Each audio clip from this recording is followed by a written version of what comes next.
अस्सलाम वालेकुम।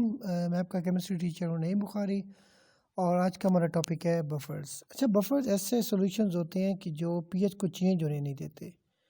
मतलब कि अगर हमारे पास कुछ बैक्टीरिया जो कि पेट्री डिश में ग्रो करवा रही हैं, कुछ माइक्रो ऑर्गेनिजम्स, ऑफ कोर्स अगर पीएच चेंज होगी तो बैक्टीरिया मर सकते हैं। तो इस कंडीशन में हम कुछ ऐसे सॉल्यूशंस बनाते हैं, ऐसे कंपाउंड को प्रिपेयर करते हैं जो पीएच को चेंज होने नहीं देते। उन्हें हम कहते हैं buffers. Buffers are compounds or mixtures of compounds that by their presence in the solution resist change in pH upon the addition of small quantities of acid or alkali। मतलब ये ऐसे कंपाउंड्स हैं कि अगर हम इनके अंदर स्मॉल अमाउंट ऑफ अगर हम इसमें कोई एसिड या बेस डाल दें तो ये pH को चेंज होने ना दें। अब बात ये है कि बफर्स जो हैं वो हम किस तरह बना सकते हैं, क्या बफर्स क्या होते हैं, ये बफर क्यों बनाए जाते हैं। देखिए, बफर्स बनाने का मकसद ये होता है कि हम अगर कोई भी सॉल्यूशन बना रहे हैं कोई केमिकल रिएक्शंस के लिए या लिविंग मैटर के लिए, या जैसे कि देखिए हमारी अपनी बॉडी है, हमारी आपको पता है ब्लड 7.4 होता है उसकी पीएच। तो हम डिफरेंट चीज़ें खाते रहते हैं, लॉट ऑफ थिंग्स, हमारा जो फूड स्टफ़ है उसमें कुछ एसिडिक्स भी होती हैं, कुछ बेसिक्स भी होते हैं। तो उनकी वजह से ऐसा है कि हमारा जो ब्लड है, जो पीएच है, वो चेंज नहीं होती। क्यों? क्योंकि हमारी बॉडी में बफर्स होते हैं।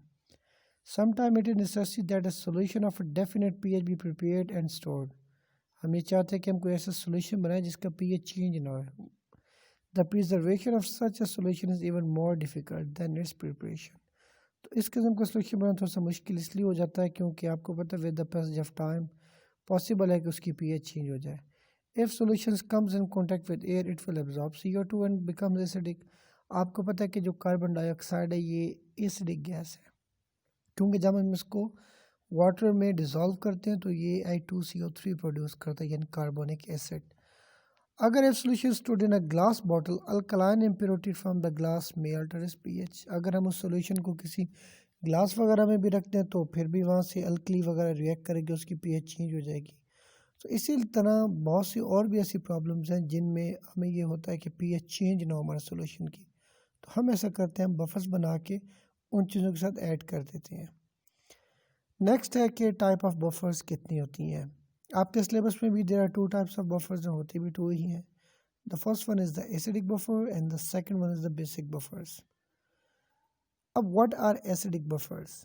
Acidic buffer is a combination of weak acid and its salts. मतलब ये है कि आपने पहले एक एसिड हो, फिर उसी एसिड का आपने सॉल्ट बनाना है। आपको मैंने बताया हुआ है कि सॉल्ट किस तरह बनता है, जब हम किसी एसिड का हाइड्रोजन को मेटल से जब हम रिप्लेस करते हैं। देखिए यहाँ पे ये एसिडिक एसिड है, आपको पता है कि ये एक वीक एसिड है। इसका हाइड्रोजन अगर हम हटा दें, इसके जब हम एक मेटल लगा दें तो ये आपके पास एक उसका बेस बन जाएगा। ये आपके पास वीक इलेक्ट्रोलाइट होगा और ये आपके पास स्ट्रॉन्ग इलेक्ट्रोलाइट होता है। वीक इलेक्ट्रोलाइट का मतलब है कि जो कम्प्लीटली डिसोसिएटेड वाटर नहीं होता। स्ट्रॉन्ग इलेक्ट्रोलाइट का मतलब है कि अगर हम इसको वाटर में डालेंगे तो ये कम्प्लीटली आयनाइज हो जाएगा। ये हमारे पास कार्बोनिक एसिड है I2CO3। आपको पता है कि इसका H2 की जगह हम एक हाइड्रोजन हटाकर इसकी जगह हम एक मेटल लगा देते हैं, तो ये एसिड है और उसी एसिड का एक हमारे पास सॉल्ट है। सेकेंड I3PO4 हमारे पास एक एसिड है, फास्फोरिक एसिड, और इसके अंदर भी अगर हम हाइड्रोजन को हटा दें और यहाँ पे कोई मेटल लगा देते हैं तो ये उसी का एक सॉल्ट है। तो ये आपके पास एसिड्स हैं सारे और नीचे हमारे पास सारे उसके बेसेस हैं। तो first one is acidic buffers. क्या होते हैं कि आपके पास एसिड हो और उसी एसिड का जब आपके पास कोई सॉल्ट हो, इनका जो कम्बिनेशन है वो एसिडिक बफर्स बनाता है। अब नेक्स्ट जो हमारे पास जो उसकी सेकंड टाइप है वो है बेसिक बफर्स। अब बेसिक बफर भी सेम है लेकिन थोड़ा डिफरेंट थिंग है। Basic buffer is a combination of weak base and its salts with a strong acid. Like आपके पास ये एक वीक बेस है, फिर सेम बेस का आपके पास ये सॉल्ट है अमोनिया, क्योंकि इसके पास लोन पेयर होता है इसलिए ये बेस है। ज़रूरी नहीं होता कि जिसके पास OHO वही बेस है। अमोनिया एक बेस है इसलिए क्योंकि नाइट्रोजन के पास यहाँ पे लोन पेयर अवेलेबल है। तो बेस और फिर उस बेस का सॉल्ट, ये बेस है और फिर उसी बेस का हमारे पास सॉल्ट है। तो जब अब इस चीज़ को हम एक दूसरे स्ट्रॉन्ग एसिड में डाल देंगे तो हमारे पास ये एक बेसिक बफर बन जाएगा। तो ये टू टाइप्स हैं, ये एग्जामिनेशन में बहुत ज़्यादा इंपॉर्टेंट है। आपसे पूछा जा सकता है कि type of the buffers and define acidic buffers and define basic buffers, then people have to write this definition with their suitable examples. Number 1 के बफर काम कैसे करता है? The resistance of a buffer solution to change in pH, मतलब कि वो कितना resist कर सकता है। अब इसका ये मतलब भी नहीं होता कि जो बफर है आप उसमें बहुत ज़्यादा एसिड डाल दें या बहुत ज़्यादा बेस डाल दें।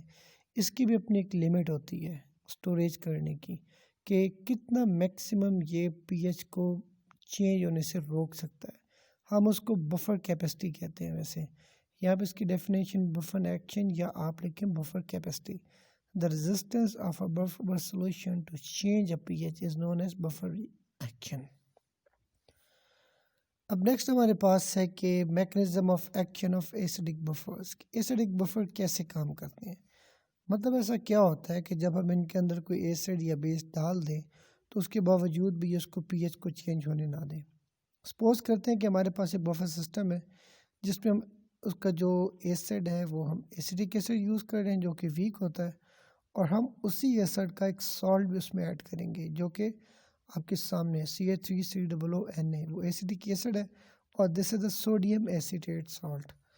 अब क्या होगा कि जब ये डिसोसिएट होगा, मतलब जब आप इसको सॉल्यूशन में डालेंगे, आपको पता है कि एक तो एसीटेट आयन बनेगा, यहाँ से भी CH3COO और यहाँ से भी CH3 से एसीटेट आयन हमारे पास बन रहा है, और हमारे पास सॉल्यूशन में एक तो H पॉजिटिव बनेगा और दूसरा सॉल्यूशन में सोडियम पॉजिटिव आएगा। तो ये हमारे पास हो रहा है, इज इट। अब क्योंकि CH3COOH जो है, जो हमारे पास वीक इलेक्ट्रोलाइट है ये वाला, ये बहुत कम डिसोसिएट होगा, वेरी स्मॉल अमाउंट इसके डिसोसिएट। क्यों? बिकॉज ये एक वीक एसिड है और जो वीक एसिड है वो बहुत कम डिसोसिएट होगा इन वाटर में। तो अब नेक्स्ट हमारे पास जो है इसमें when in acid is added.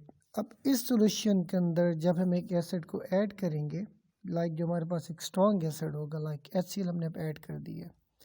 देखें जब हम HCl इसमें ऐड करेंगे तो आपको पता है कि HCl को ऐड करने से वहाँ पे H प्रोटॉन प्रोड्यूस होंगे सॉल्यूशन के अंदर। अब ये जो H प्रोटॉन है इनको ये CH3COO जो कि एसीटेट आयन था वो कंज्यूम करेगा। तो जब ये इसके साथ रिएक्ट करेगा H के साथ तो ये वापस एसिडिक एसिड बनाना शुरू कर देगा। मतलब ये हुआ कि हमारे पास ऑलरेडी ये बफर सॉल्यूशन में मौजूद है, आपने क्या किया, आपने उसके अंदर HCl को डाल दिया। जब हम HCl को ऐड करेंगे, एक तो HCl से H पॉजिटिव आयन प्रोड्यूस होगा और क्लोराइड नेगेटिव आयन प्रोड्यूस होगा। यहाँ पे जो आपके पास स्ट्रॉन्ग इलेक्ट्रोलाइट था इसका डिसोसिएट, क्योंकि ये कम्प्लीटली डिसोसिएट होगा क्योंकि स्ट्रॉन्ग इलेक्ट्रोलाइट है, इसके डिसोसिएट होने से एक तो हमारे पास सोडियम बनेगा और एक एसीटेट आयन बनेगा CI3COO नेगेटिव। अब जब हम एसिड डालेंगे तो एसिड का H जो है वो इसके साथ क्या हो जाएगा, कंबाइन होना शुरू हो जाएगा और ये वापस हमारे पास एसिडिक एसिड बनाना शुरू कर देगा। क्योंकि एसिडिक एसिड एक वीक एसिड है इसलिए ये बहुत कम डिसोसिएट होता है, इसलिए इस एसिड को डालने से पीएच चेंज नहीं हो रहा। क्यों? क्योंकि एसिड डालने से जो H प्रोड्यूस हो रहा है उसको एसीटेट आयन उसको कंज्यूम कर रहा है। अब the hydrogen ion yielded by the HCl are quickly removed as unionized acetic acid and the hydrogen ion concentration is therefore only slightly affected। इसलिए slightly affected because जो हमारे पास एसिडिक एसिड प्रोड्यूस हो रहा है वो एक वीक एसिड है as compare to HCl। अब क्या होगा कि अगर हम उसमें बेस डाल दें, देखिए हमारे पास जो बफर था आपको पता है वो सॉल्यूशन था एसिडिक एसिड का और उसके सॉल्ट का। अब जब हम उसमें बेस डालते हैं, लाइक हम सोडियम हाइड्रोक्साइड डाल देते हैं, जब हम सोडियम हाइड्रोक्साइड को डालेंगे एक तो उसमें हाइड्रोक्सिल आयन प्रोड्यूस होगा और साथ ही में एक सोडियम आयन प्रोड्यूस होगा। अब इस स्ट्रॉन्ग बेस की वजह से जो OH प्रोड्यूस होगा वो इस एसिड के जो स्लाइटली हाइड्रोजन है जो प्रोड्यूस हुआ था उसके साथ कंबाइन हो जाएगा और OH यानी कि वाटर बनाना शुरू कर देगा। यहाँ पे H2O है, ठीक है, तो ये मिस्टेक है, तो यहाँ पे H2O होना चाहिए। इसका मतलब है कि जब हम वेरी सेम बफर के अंदर जब हम कोई बेस डालते हैं तो बेस का क्या प्रोड्यूस होगा, OH। OH क्या करेगा, यहाँ से H के साथ रिएक्ट करेगा तो यहाँ से H कंज्यूम होता रहेगा according to Le Chatelier principle. जैसे जैसे यहाँ पे H की कंसंट्रेशन डाउन हो रही है, कम हो रही है, क्योंकि उसको OH कंज्यूम कर रहा है, तो उसी तरह यहाँ से और H प्रोड्यूस होने शुरू हो जाएंगे। रिएक्शन आपका लेफ़्ट से राइट होगा, फर्दर एसिड्स प्रोड्यूस करेगा, जिसकी वजह से क्या होगा, फर्दर OH भी उसको कंज्यूम करके वाटर बना देगा, जो कि एक न्यूट्रल कंपाउंड है, इसलिए उसकी जो pH है वो चेंज नहीं होगी। अब नेक्स्ट है the hydroxyl ions yielded by the NaOH are therefore removed as water. The supply of hydrogen ion needed for this purpose being constantly provided by the dissociation of acetic acid. तो acetic acid इसलिए उसको continuously ये supply कर रहा है क्योंकि आप जब H की कंसनट्रेशन कम हो रही होती है, मतलब आप देखें यहाँ पर, तो जैसे जैसे हाइड्रोजन यहाँ पे कम होगा, क्योंकि ये जो एसिड का हाइड्रोजन है ये बेस के OH से रिएक्ट करके H2O यहाँ पर बनाएगा। तो जैसे ये हाइड्रोजन कम होगा तो ली-चैटर्स प्रिंसिपल के मुताबिक ये और ज़्यादा एसीटेट आयन और हाइड्रोजन आयन को प्रोड्यूस करेगा। तो इस तरह जो है वाटर बनेगा, जो एक न्यूट्रल स्पीशीज है। Mechanism of action of basic buffers. अब इसी तरह जो हमने पहले मैकेनिज्म पढ़ा था वो एसिडिक था।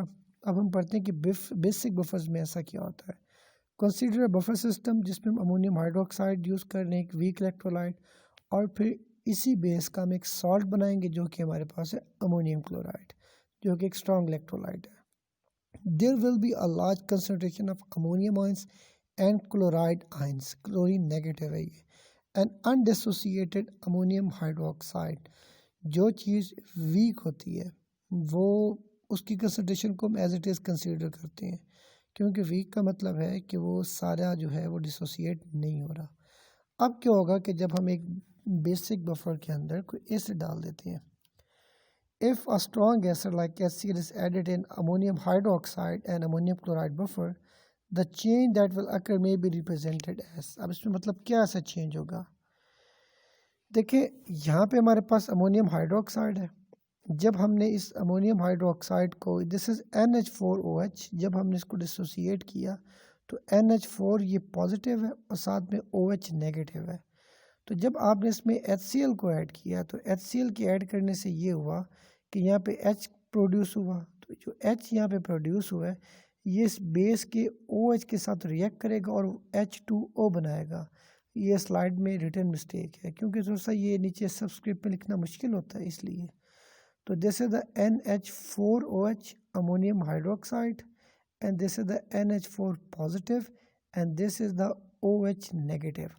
तो यहाँ से जो स्ट्रॉन्ग बेस है हमारा, जो हमारे पास अमोनियम हाइड्रोक्साइड है ये OH प्रोड्यूस कर रहा है, और जो हमने इसमें एसिड डाला था उसका जो H है वो इसके साथ रिएक्ट करके यहाँ पे वाटर बना रहा है।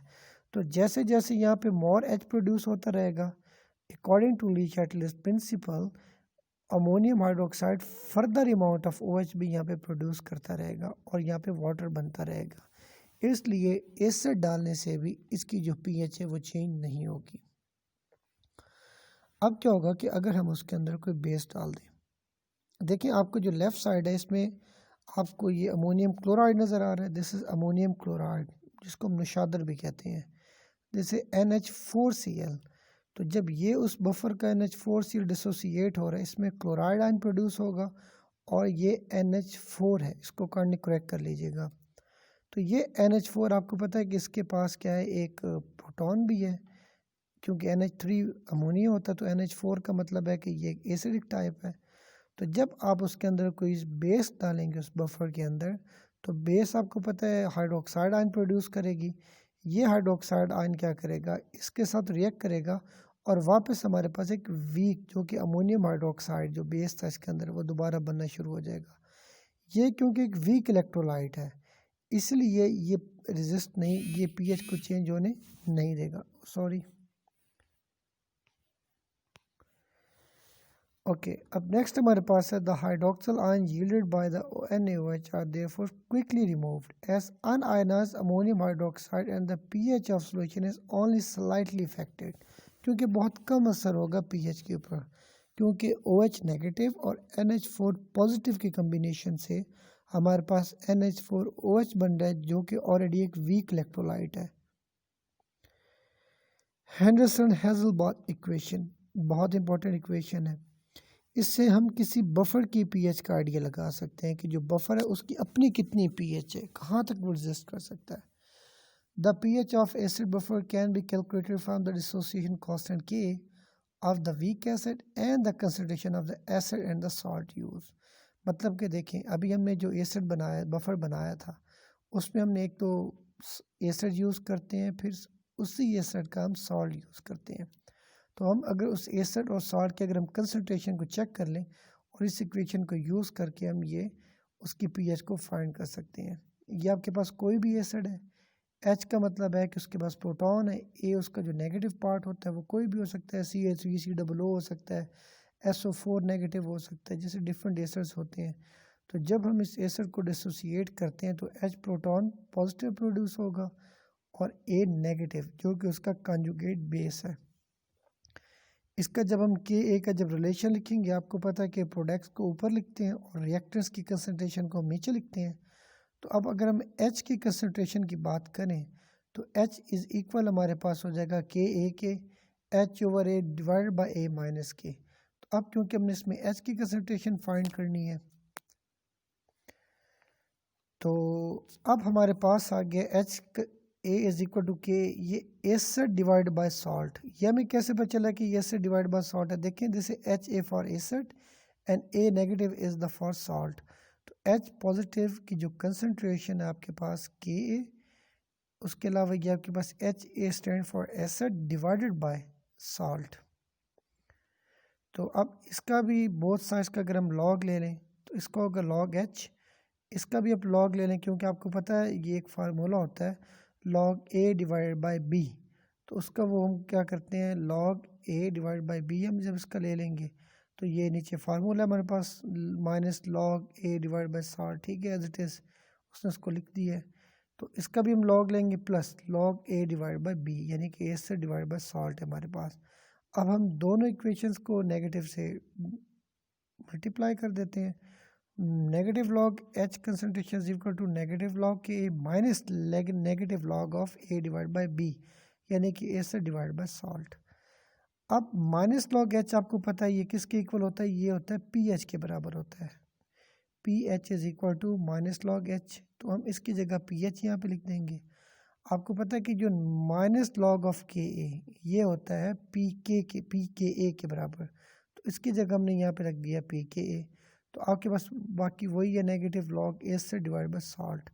तो ये जो आपके पास एक फाइनल इक्वेशन है pH of a buffer is equal to P K A plus log salt की कंसनट्रेशन डिवाइड बाय एसिड की कंसनट्रेशन। आपको जो भी के ए की वैल्यू गिवन होगी आप पहले उसको पी में कन्वर्ट करेंगे, मतलब आप उसका नेगेटिव लॉग ले लेंगे, फिर जो आपको सॉल्ट की कंसनट्रेशन देंगे और एसिड की, इन दोनों को डिवाइड करके जो आंसर आएगा आप उसका लॉग ले लेंगे, तो आपके पास क्या आ जाएगा? उसका पीएच आ जाएगा। ये बहुत इंपॉर्टेंट है, इसको आपने अच्छे से याद करना है। This equation is known as Henderson-Hasselbalch equation. It helps in calculating the pH value for buffer solution if the concentration of acid as well as that of the salts are known. अब for हमारे पास ये कुछ basic buffers के लिए हमारे पास ये equation use हो रही है। देखें ये BOH का मतलब वही है, आपके पास कोई भी बेस है उस बेस के पास आपके पास OH है, तो हम इसका K भी लेंगे। आपको पता है जिसमें Ka कांस्टेंट है फॉर एसिड्स, तो K भी हमारे पास कांस्टेंट है फॉर बेसिस। तो ये बेस जब डिज़ोल्व होता है तो ये प्रोडक्ट्स है B की कंसनट्रेशन OH की कंसनट्रेशन डिवाइडेड बाय रिएक्टेंट जो कि आपके पास है B और OH। तो OH आपके पास किसके हो गया? KB। अब ये आपको पता है कि OH जो है आपके पास, अब ये आपका क्या है? बेस है और ये उसका सॉल्ट होगा। सेम उसी तरह हम इसी को बिल्कुल सेम उसी तरह हमने इसको फॉलो करना है। और वहाँ पे हमारे पास PH था तो यहाँ पे हमारे पास है POH, वहाँ पे PKA था तो यहाँ पे है PKB प्लस लॉग सॉल्ट की कंसनट्रेशन डिवाइड बाय बेस की कंसनट्रेशन। बफर कैपेसिटी मतलब कि एक बफर्स कहाँ तक टॉलरेट कर सकता है, रेजिस्ट कर सकता है पीएच को कि ना चेंज हो। ये बहुत इंपॉर्टेंट डेफिनेशन है। The buffer capacity of a buffer solution is a measure of its magnitude of its resistance to change in the pH on an addition of an acid और a base, कि जब आप उसमें कोई acid या base डाल दें तो किस हद तक वो उसको रेजिस्ट कर सकता है, ये उसकी बफर कैपेसिटी कहलाता है। अब बफर जो कैपेसिटी हमारे पास रेजिस्टेंट बाय बीटा, तो ये आपके इस तरह सोल्यूशन उसमें आपके नहीं है, प्रोग्राम में। तो नेक्स्ट आपके पास इसकी एप्लीकेशंस हैं, एप्लीकेशंस ऑफ बफर्स। तो pH of blood is maintained at 7.4 by 2 buffer systems. There are primary buffers. These are present in the plasma of the blood. The plasma contain carbonic acid जिसका formula होता है H2CO3 और उसी का salt बनेगा हमारी body में carbonate. And alkali and acid plus alkali sodium. Secondary buffers जो हमारी बॉडी में होते हैं वो होते हैं इरिथ्रोसाइट्स। इरिथ्रो का मतलब होता है रेड और साइट्स का मतलब होता है सेल्स, मतलब कि हमारे वो रेड सेल्स में होते हैं। अब इसका क्या बफर बनता है, एक होगा हमारे पास ऑक्सी हीमोग्लोबिन और फिर हीमोग्लोबिन। तो ऑक्सी हीमोग्लोबिन हमारे पास एसिड होगा और हीमोग्लोबिन हमारे पास एक अल्कली है। तो यहाँ पे जो यूज़ होगा पोटाशियम साल्ट वो होगा फास्फोरिक एसिड्स। तो अदर यूजर्स के फार्मास्यूटिकल इंडस्ट्री में है पेरेंटल प्रिपरेशन जैसे कि इंजेक्शंस वगैरह में हम यूज़ कर सकते हैं। ऑफ्थाल्मल प्रिपरेशंस, ऑफ्थमोलॉजी जो टर्मिनोलॉजी है रिलेटेड टू आई होता है, एंड ऑइंटमेंट्स एंड सिरेमिक्स। तो ये आपका एक ओवरव्यू था रिलेटेड टू बफर्स। इसकी डेफिनेशन आपने याद करनी है। What are the types of the buffers, एस्ट्रोजन बेसिस किस तरह प्रिपेयर होते हैं, उनका मोड ऑफ एक्शंस क्या, उनकी एप्लीकेशंस आपने पढ़ना है। थैंक यू, अल्लाह हाफिज़।